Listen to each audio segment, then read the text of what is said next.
in 97.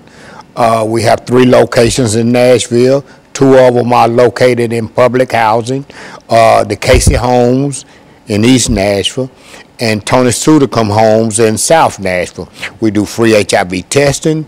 We do free hepatitis C testing. We provide a multitude of direct support services for people living with HIV and people who are actively using drugs. So and the name comes because we work the streets. We work the streets a lot at night to prevent new infections of HIV and hepatitis C. We work the streets to interact with people who are actively using drugs and to try to do some type of intervention with them. And if necessary, and whenever they get ready, we help them get into treatment. And so, Mr. Crowder, we know you, and as we said, you were one of the first HIV/AIDS persons that we recall being able to talk to about that disease, and you, since that time, not only have you grown the organization, but you've grown your influence throughout this nation in terms of what AIDS is and the status of AIDS. And what we'd like to do today is to have you to give our audience as much information as you possibly can about the status of HIV and AIDS in American society in Nashville. And then we'll dedicate ourselves to that proposition for the rest of the show. Okay. So right now, HIV and AIDS, we can see an end to AIDS now. An end to AIDS is in sight now. There are cities, particularly New York, has a plan called End AIDS by 2020. So they actually have a plan of ending AIDS by 2020. Nashville doesn't have a plan yet, but with all of the new interventions and the new treatments, we can see HIV and AIDS ending. You know. Well, you know, I think when you first came to us, Mr. Crowder, that was several years ago when this was a real disease and people were having all kinds of problems in reference to it.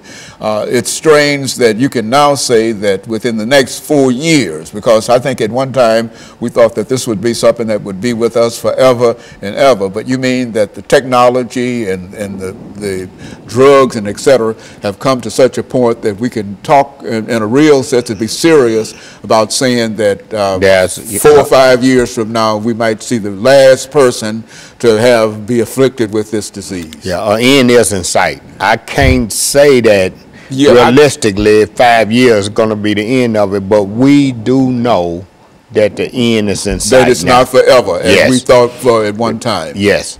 Right now, HIV is more of a chronic illness than a death sentence as it was. Like, I can't remember the first time I came on your show, but I do know that the first time I came on the show, that was in the 90s. Yeah, HIV was still a death sentence. If you got HIV, you was gonna die with it. That's right. Now they treating HIV as a chronic illness, and what they are doing is, if they can get the viral load to undetectable, then your chances of transmitting the virus is slim and none. So a person who has HIV in an undetectable viral load, their chances of transmitting it to their sexual partner is slim and none. Okay, and so what we're going to do, we're going to take our first commercial break, and we're going to be back with our audience following this very, very short commercial break.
Yeah, I remember the first time when you came, and it was a terrible situation. Yeah. And it was at that time, at that Yeah. particular time, but we didn't think in terms. I think, well, what has the national government done in reference to this? Because I think that at one time the government was given various administrations played a significant role in terms of. Well, the thing is that they got the Ryan White program. Okay, we're ready.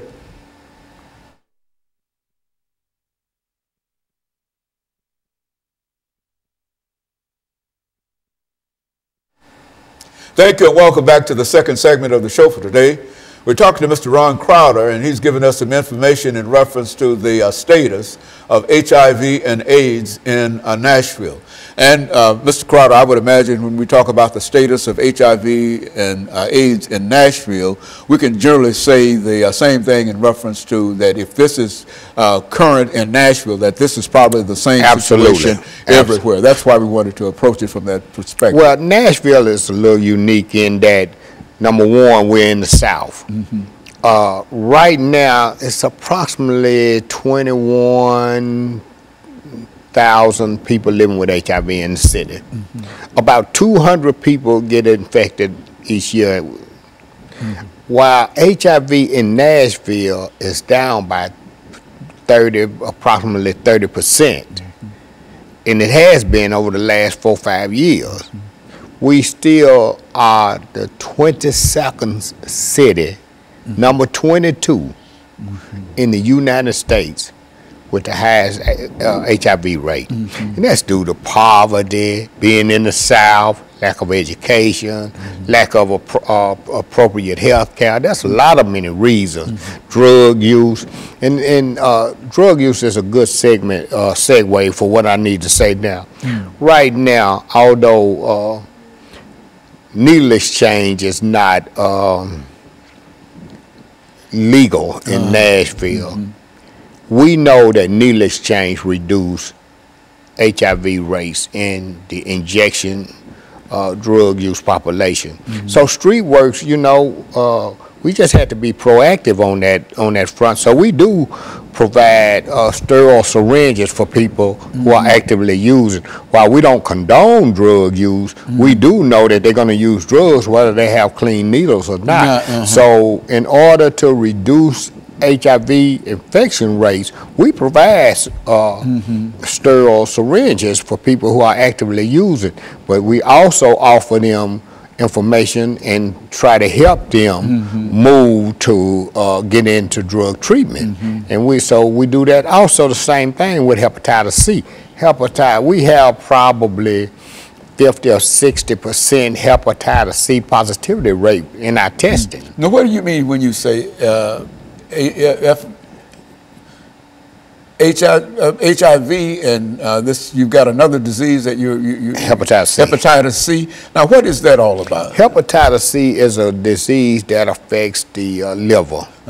So people would have, like me, I had hepatitis C. The good thing about me, and I've just been blessed by the Lord, I was able to stick around, or the Lord kept me living long enough to see a medication that come through that people could tolerate. When I first came on the show, I had hepatitis C, but the only drug they had was interferon, and it was horrible. People would rather die than to take that drug, and a lot of them did. But now they have a new drug on the market that clears hepatitis C in 12 weeks. You take the pill for 12 weeks.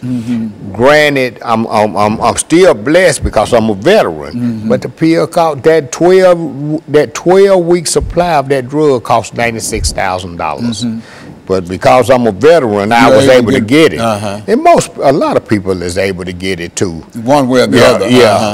But there's still several people that drug is out of range for them. But thank God that now I'm cured of hepatitis C. A lot of my friends died with hepatitis C because they had cirrhosis of the liver. But also, the other thing is, if we can get, and people talk to me about all this time, aren't you promoting drug use? And I say, look, No, we're not promoting drug use because we give away clean syringes. They're going to use drugs anyway. One way or the other. Whether they have to use a sterile syringe or whether they share a syringe with somebody else, they're going to shoot the dope. And my job is to keep them healthy long enough that I can get them the help that they need through drug treatment. And so that's why we do needless change. The other thing,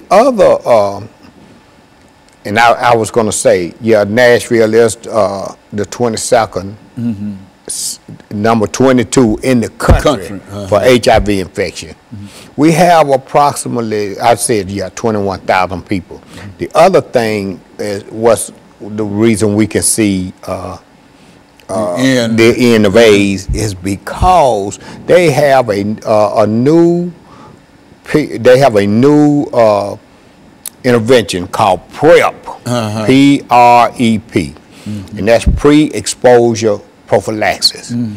It's kind of like the morning after pill. So now people in high risk situations, and it's particularly men who have sex with men, they can take a drug called Truvada, and it will prevent them from getting HIV. Now, don't get me wrong, I'm not saying, hey, go out and have unprotected sex, or but what I am saying is that undetected viral load with PrEP, that's why we can see it now. Because people with undetectable viral load, which I am a person living with HIV and have been since the 80s, my viral load is undetectable. So the chances of me transmitting HIV to a sexual partner is slim and none. And when I say slim and none, they done studies, and there's been no seroconversion among discordant couples. That means one positive, one negative couple with undetectable viral load. And it's strange that on my way here today to do this show, they was talking about organ donation of people who are HIV positive. This is how we know HIV, the end of AIDS is near, because now HIV positive person can donate an organ. They can, not only can they donate an organ, they are now receiving organ. Before they wouldn't even give the blood. I mean, not the blood, but they wouldn't even give a HIV positive person an organ, because they were like, oh, he got HIV, he's gonna die anyway. Why would we give him an organ? So, man, this is really some exciting times in the HIV/AIDS world. Okay, and so what we're going to do, we're going to take this final commercial break, Brother Crowder. Okay. Crowder. And then we're going to, Crowder. I know. And then we're going to come back and we're going to have our final segment. We'll be back with our audience following this very, very short commercial break.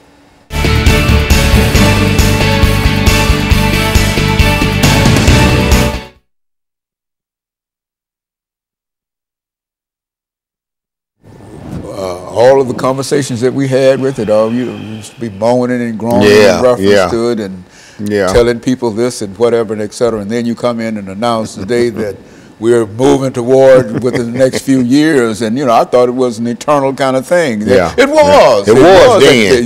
It was. At that time, sure was. The only hope was to try to live as long as we could. That's right. But now, Well,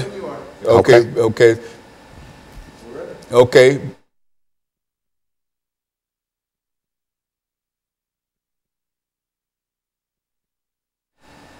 Thank you, and welcome back to the final segment of the show for today.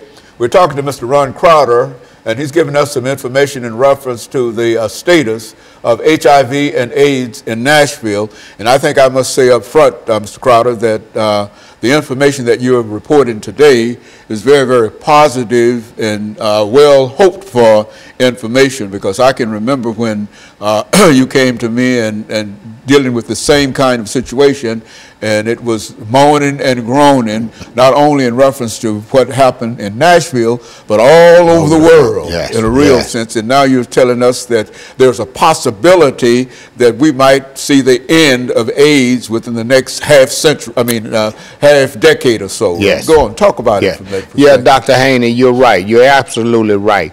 We're very optimistic that the end of AIDS will occur within the next 5 to 10 years. We're very optimistic. That's not to say that people still shouldn't take the same precautions as they have taken before. While the optimism is good, there is some things that I'm gonna tell you that's not so good. For example, HIV is still disproportionately affects people of color. People of color who get HIV seem to get sicker quicker, and they die sooner. Now, amongst men who have sex with men, the infection rate is at the roof. I mean, the CDC has given statistics that says 1 in 2, that's 50%, man, of men who have, particularly African American men. This is African American men, young African American men will get 1 in 2 will be infected with HIV. Now, Nashville Cares, Street Works, and Neighborhood Health received a grant from the CDC in the amount of $3.8 million over the next 5 years to combat HIV in the young MSM, the young black MSM community. What we plan to do with that grant is to create a one-stop shop for MSMs where they can come and receive all of their services under one roof. So we are in a collaboration to make that happen. We've not yet solidified the space, but we're in negotiation. Well, Nashville Cares is in negotiation with a realtor now to secure the space. But we just started our 2nd year of this grant, and it's going well. So again, like I say, it's some exciting times now. The federal government finally got it right. Okay. And now they putting their resources to follow the epidemic. So the epidemic is the greatest need is in young black MSM, and that's where they're putting their money. MSM, what do you men who have sex with men. Is that MSM? Men, that's yes, men who have sex with men. Now, some people think that's a derogatory term, and you know, I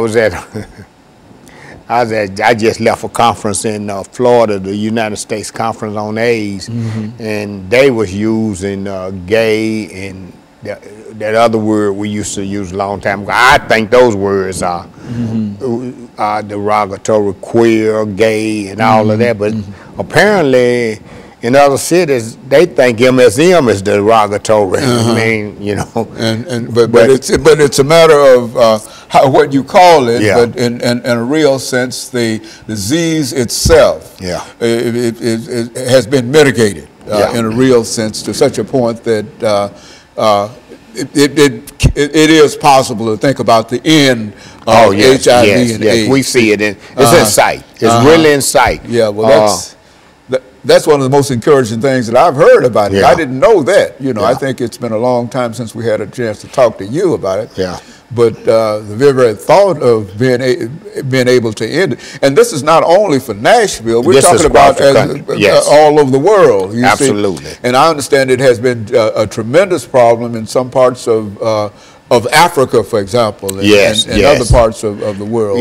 Now, you know, third world countries and places like Africa and things, I'm not sure if they're going to be on land with it ending like that, but whatever happens here, I'm sure it'll eventually get there too. Because now you still have mothers breastfeeding, and you know they just don't have the resources that we have. So, but eventually it'll get there. Yeah, Nashville is doing some excellent work around prevention, around EIS, which is early intervention services, finding people who are who have HIV and don't know it. So we aggressively look for those people, because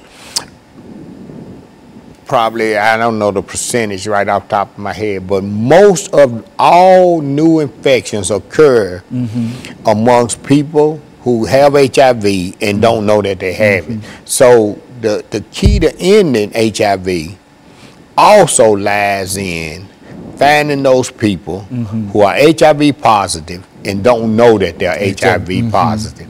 Also, finding the people who are HIV positive for whatever reason who has fallen through the cracks.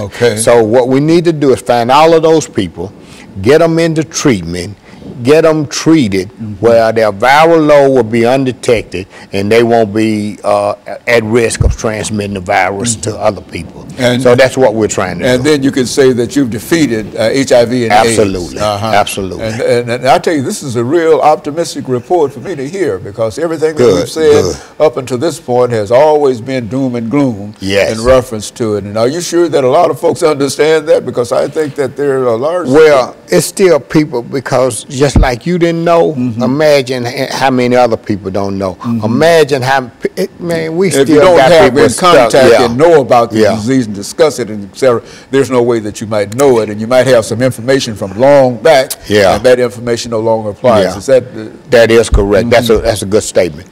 The thing is now,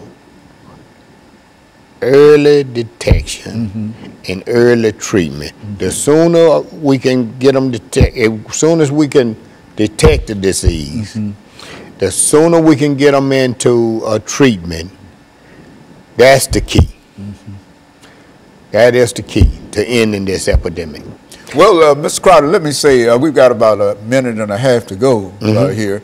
And I can say one thing, that the way you've been working with it and the efforts on the part of your organization, StreetWorks, I think we can say that in Nashville, I'm not sure about what it means in other places, but in Nashville, I think that you played a very significant role in helping to move people toward where we stand now. You and Nashville Cares and a couple of other organizations, Miss Morley's organization and the Women